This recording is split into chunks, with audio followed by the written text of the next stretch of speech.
Assalamualaikum warahmatullahi wabarakatuh. Waalaikumsalam warahmatullahi wabarakatuh. Syukur kehadiran Allah Subhanahu wa Ta'ala karena atas berkat rahmat dan hidayahnya kita dapat berkumpul di ruangan ini dalam keadaan sehat walafiat. Salawat serta salam kita sanjung agungkan kepada Nabi besar kita Muhammad Sallallahu alaihi wasallam yang kita tunggu syafaatnya di waktu akhir kelak.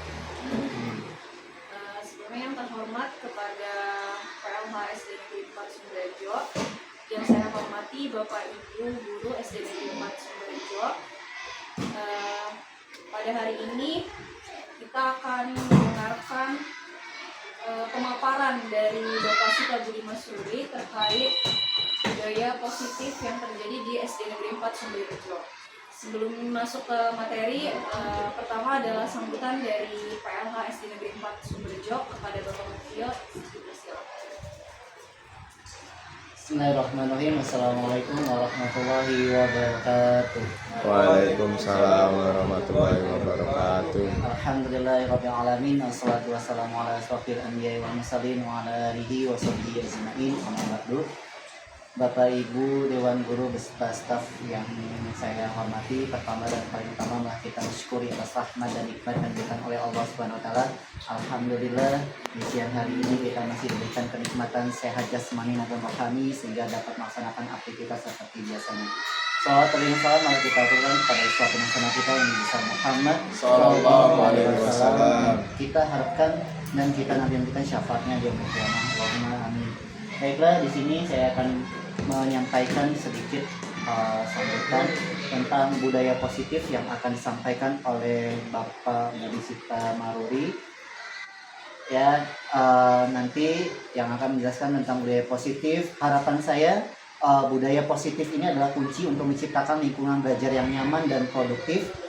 Dengan menerapkan nilai-nilai kebaikan, kita dapat membentuk karakter siswa yang tidak hanya berprestasi, tetapi juga memiliki akhlak yang baik. Ya, mari kita bersama-sama menciptakan suasana yang mendukung, kolaborasi, saling menghormati, dan semangat belajar.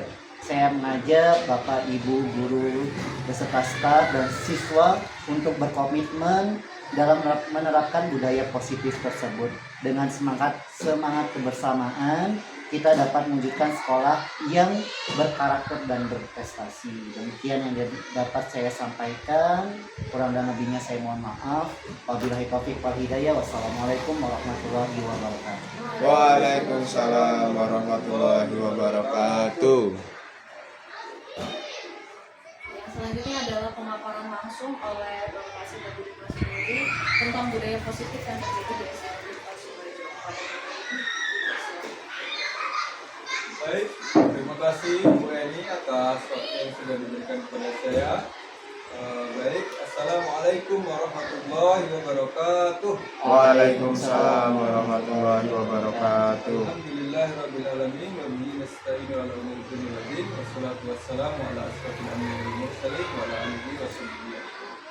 Asyhadu an la ilaha illallah wa asyhadu anna Muhammadan abduhu wa rasuluhu la nabiyya ba'dahu. Rabbi sadri Bismillahirrahmanirrahim wa barakatuh. Yang terhormat Kepala PLT SD Negeri 4 Sumberjo, yang saya hormati Bapak Ibu Dewan Guru beserta staf SD Negeri 4 Sumberjo. Izinkan saya hari ini untuk memaparkan terkait menyebarkan pemahaman dan penerapan pengalaman budaya positif yang ada di SD Negeri 4 Sumberjo. Baik, saya Sita Budi Masuri, CDP, calon guru penggerak angkatan 11 dari unit tugas yaitu SD Negeri 4 Sumberjo. Next.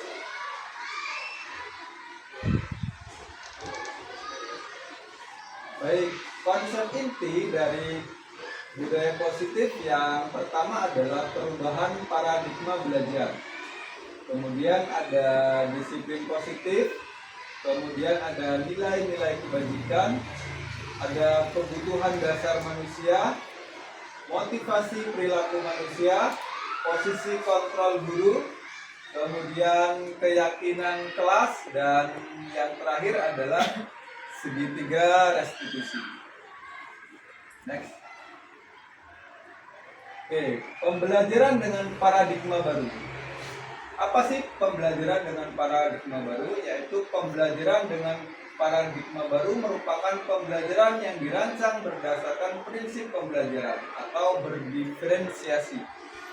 Sehingga para peserta didik belajar sesuai dengan kebutuhannya berdasarkan tahap perkembangan sesuai teori psikologi modern untuk mewujudkan profil pelajar Pancasila. Di sini ada profil pelajar Pancasila, yaitu yang pertama adalah beriman dan bertakwa kepada Tuhan Yang Maha Esa dan berakhlak mulia, kemudian berkebinekaan global, ada lagi bergotong royong, kreatif, kemudian mandiri dan bernalar kritis. Okay, next.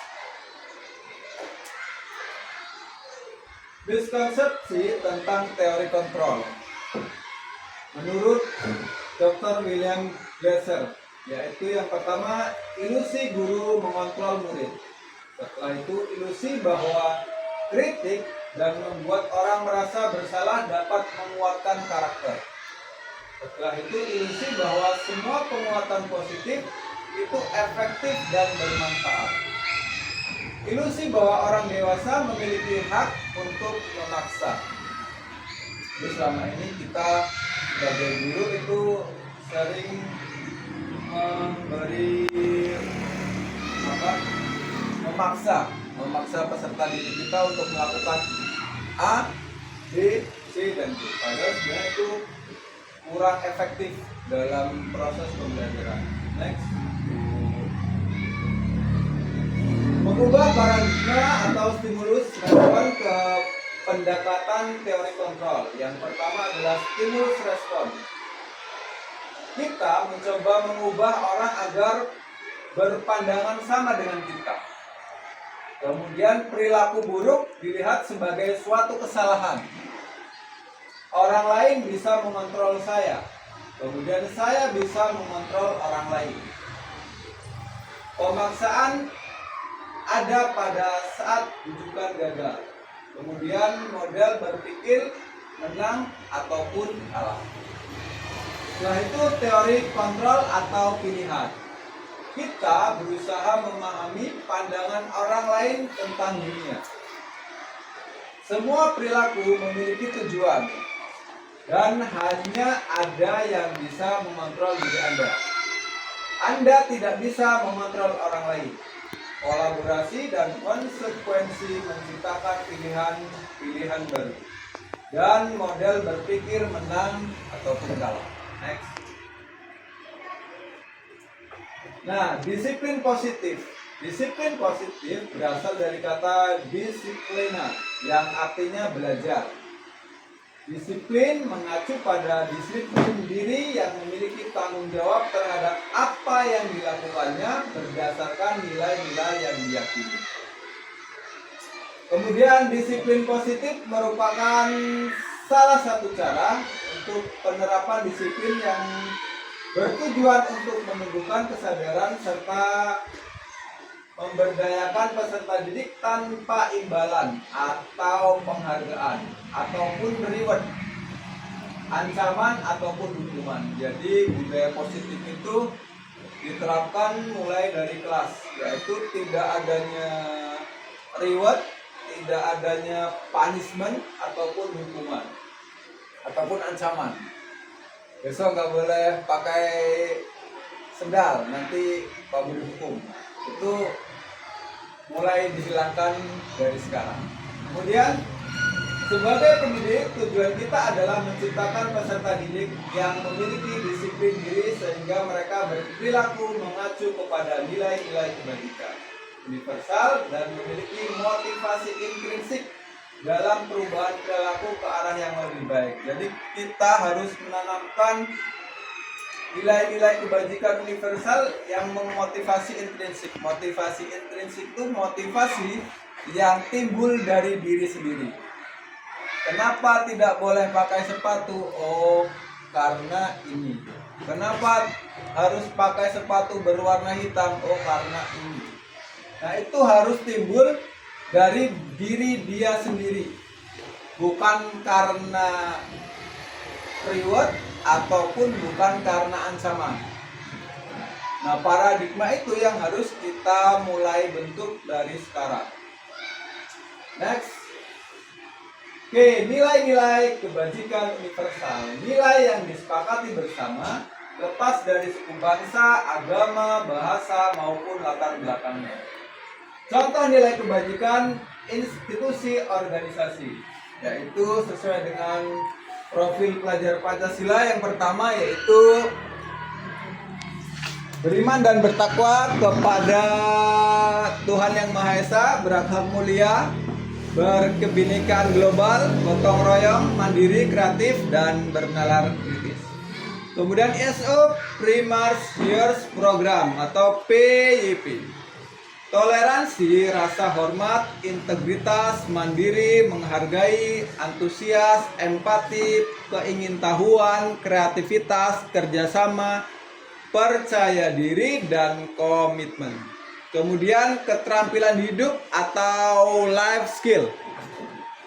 Yang pertama, dapat dipercaya, lurus hati, pendengar yang aktif, tidak merendahkan orang lain, dan memberikan yang terbaik dari diri. All out kalau kita bilangnya. Next.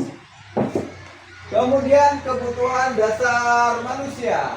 Apa itu kebutuhan dasar manusia? Kebutuhan dasar manusia adalah segala sesuatu yang kita lakukan untuk mendapatkan apa yang kita inginkan. Seluruh tindakan yang kita lakukan memiliki tujuan tentu. Dan semua usaha terbaik yang kita lakukan adalah dalam rangka agar kebutuhan dasar kita terpenuhi dengan baik. Nah, ini ada 5 kebutuhan dasar manusia. Yang pertama adalah bertahan hidup atau survival. Apa itu bertahan hidup atau survival? Yaitu tempat tinggal, makanan, pakaian, kesehatan, keamanan. Kemudian adalah kasih sayang dan rasa diterima, love and belonging.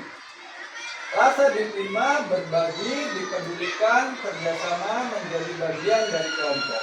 Kemudian ada penguasaan atau powerful.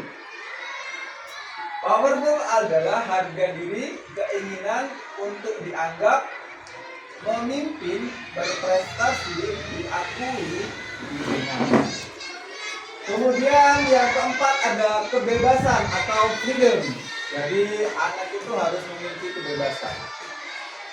Nah, mandiri, memiliki pilihan, mencoba hal baru, mampu mengendalikan arah dirinya. Kemudian yang terakhir adalah kesenangan atau have fun. Jadi anak atau peserta didik juga harus kita berikan hak, yaitu senang. Jadi tidak harus selalu tegang dalam memberikan materi. Jadi harus bahagia juga. Apa itu bahagia? Yaitu bermain, humor, antusiasme, atau tertawa. Next. Kemudian motivasi perilaku manusia.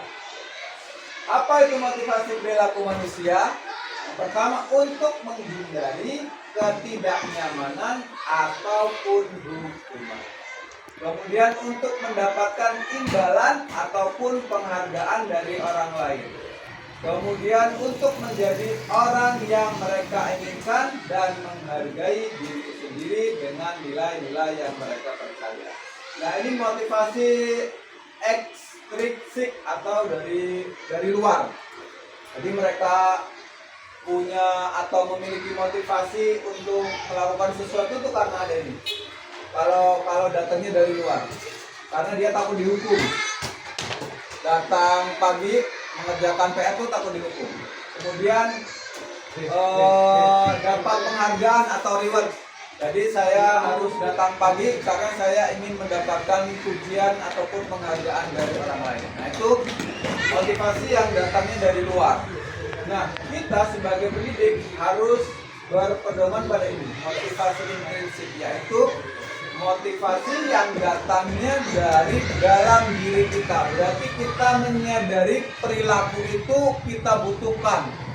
untuk kehidupan yang akan datang. Next.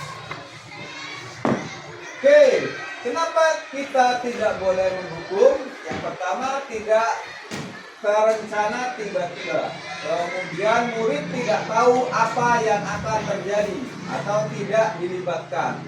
Kemudian bersifat satu arah, kemudian berupa hukuman fisik atau psikis. Kemudian konsekuensi, terencana atau disepakati sesuai peraturan. Kemudian murid tetap dibuat tidak nyaman. Kemudian sikap guru terlalu memonitor murid. Kemudian restitusi. Restitusi adalah proses menciptakan kondisi bagi murid untuk memperbaiki kesalahan. Proses kolaboratif yang mengajak murid untuk mencari solusinya sendiri. Next.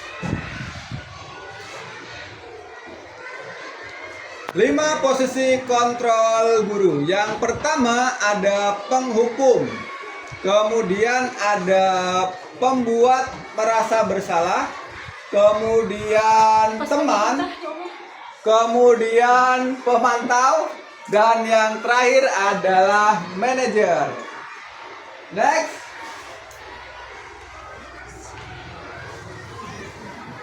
Contoh penerapan 5 posisi kontrol guru. Kasusnya, siswa tidak memakai atribut lengkap saat upacara bendera. Nah, kemudian hormat pada bendera selama 1 jam. Ini penghukum, Pak. Bapak Ibu, ini penghukum. Hormat pada bendera selama 1 jam.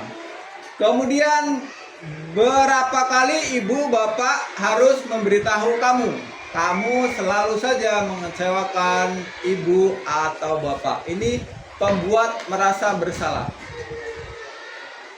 Dari tindakan ini mereka merasa bersalah karena bapak ibunya kecewa. Oke, next.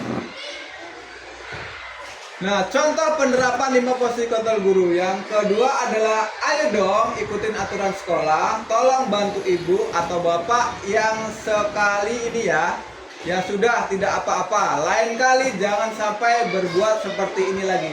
Nah, pada posisi ini kita di posisi sebagai teman. Karena ada kalimat ayo dong ikuti peraturan. Nah, ini posisinya sebagai teman kita. Kemudian kamu sudah melanggar peraturan sekolah. Kamu tahu konsekuensinya. Setelah ucapan kamu beli atributnya ke koperasi dan jangan diulangi lagi. Nah, pada perkataan ini kita sebagai pemantau. Next. Nah, yang terakhir adalah posisi sebagai manajer. Apa yang diucapkan seorang manajer yaitu, apakah kamu tahu kesalahanmu? Kira-kira bagaimana kamu memperbaiki kesalahanmu? Ini kata-kata yang diucapkan oleh manajer. Oke, next. Posisi kontrol, apakah aku? Saya kecewa sekali dengan kamu. Yaitu pembuat merasa bersalah. Next. Kamu tidak pernah benar melakukannya. Yaitu penghukum. Apa rencana untuk menyelesaikan masalah ini? Yaitu manajer cenderung melibatkan pelaku untuk mencari solusinya sendiri. Next. Ayolah lakukan demi Bapak Ibu. Nah, ini yang sering dikatakan teman. Kalau teman pasti meyakinkan dengan seperti ini. Next. Kamu tidak pernah mendapat nilai jika tidak mengerjakan tugas. Nah, ini pemantau. Posisi pemantau di sini. Next. Oke. Keyakinan kelas. Apa itu keyakinan kelas? Mengapa keyakinan kelas? Mengapa bukan peraturan kelas? Oke, next. Pembentukan keyakinan kelas. Keyakinan kelas bersifat abstrak. Kemudian berupa pernyataan universal atau menyeluruh. Kemudian dibuat dalam pernyataan positif. Kemudian sedikit saja agar mudah diingat. Kemudian sesuai dengan kondisi kelas dan sekolah sehingga mudah untuk diterapkan.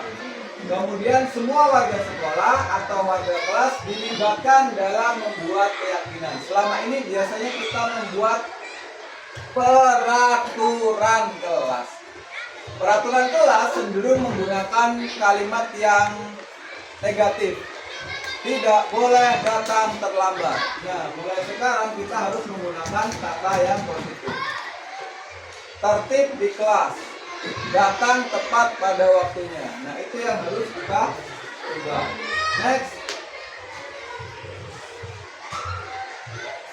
Nah, segitiga restitusi. Suatu proses dialog yang dijalankan oleh guru agar dapat menghasilkan murid yang mandiri dan bertanggung jawab. Yang pertama adalah validasi tindakan yang salah. Kemudian menanyakan keyakinan, dan yang terakhir adalah menstabilkan identitas. Yang pertama adalah menstabilkan identitas. Berdasarkan prinsip membuat kesalahan adalah bagian dari proses pembelajaran. Kita kalau belajar nggak mungkin langsung benar. Betul tidak Bapak Ibu? Betul. Kadang kita melakukan yang namanya juga kesalahan. Oke, berbuat salah itu wajar. Tidak ada manusia yang sempurna. Ibu bapak juga pernah melakukan itu. Kemudian ibu bapak tidak mau mencari siapa yang salah, tapi ibu bapak ingin mencari solusi dari masalah ini. Kamu berhak merasa begitu. Jadi setiap anak yang berbuat salah di tahap menstabilkan identitas ini yang harus kita ucapkan. Ada anak yang terlambat, berarti kenapa kalian terlambat? Kemudian bapak ibu juga pernah melakukan hal yang sama dengan kalian. Nah, ini yang diucapkan ketika di tahap menstabilkan identitas. Jadi si anak yang melakukan kesalahan itu tidak merasa bersalah, atau dia hanya melakukan kesalahan yang biasa dan bisa diperbaiki di hari yang berikutnya. Next. Yang kedua adalah validasi tindakan yang salah. Berdasarkan prinsip setiap perilaku berupaya memahami suatu kebutuhan tertentu. Apa saja yang diucapkan pada validasi tindakan yang salah? Yang pertama adalah kamu pasti punya alasan mengapa melakukan hal itu. Kemudian, padahal kamu bisa melakukan hal yang lebih buruk dari itu. Kamu patut bangga karena telah melindungi sesuatu yang penting buatmu. Kamu melakukannya karena mempertahankan sesuatu yang penting bagimu. Nah, ini kalimat yang diucapkan ketika validasi tindakan yang salah. Oke, next. Yang terakhir adalah dalam segitiga restitusi, yaitu menanyakan keyakinan. Berdasarkan prinsip teori kontrol bahwa pada dasarnya kita termotivasi secara intrinsik. Intrinsik sudah saya jelaskan tadi ya, yaitu motivasi yang timbul dari dalam diri peserta didik itu sendiri, bukan karena ada ancaman ataupun ribet atau pengajaran. Nah, yang ditanyakan adalah apa keyakinan kelas kita, nilai-nilai apa yang telah disepakati bersama, kemudian seperti apa gambaran sebuah kelas yang ideal menurut kamu. Kemudian kamu ingin menjadi orang yang seperti apa? Nah, ini menanyakan tentang keyakinan kelas. Oke, next. Nah, contoh penerapan segitiga restitusi.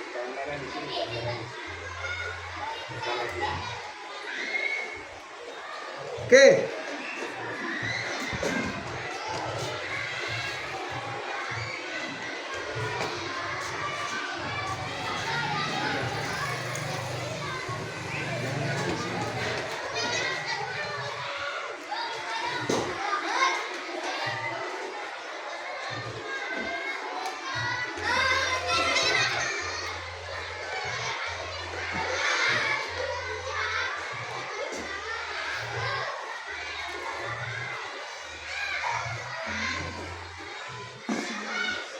Oke, cukup sekian pemaparan dari saya. Saya tutup dalam penerapan program disiplin positif. Hendaknya guru memiliki standar kepribadian profesional dan sosial yang baik, di mana guru mampu merefleksi dirinya dalam posisi kontrol saat ini. Bagaimana perjalanan dirinya sebagai among atau manajer yang menuntun murid-muridnya menjadi insan yang mandiri, merdeka, dan bertanggung jawab atau standar pendidikan. Oke, cukup sekian pemaparan dari saya. Saya mohon maaf jika ada salah kata. Kepada Allah saya mohon ampun. Saya akhiri. Wassalamualaikum warahmatullahi wabarakatuh. Waalaikumsalam warahmatullahi wabarakatuh.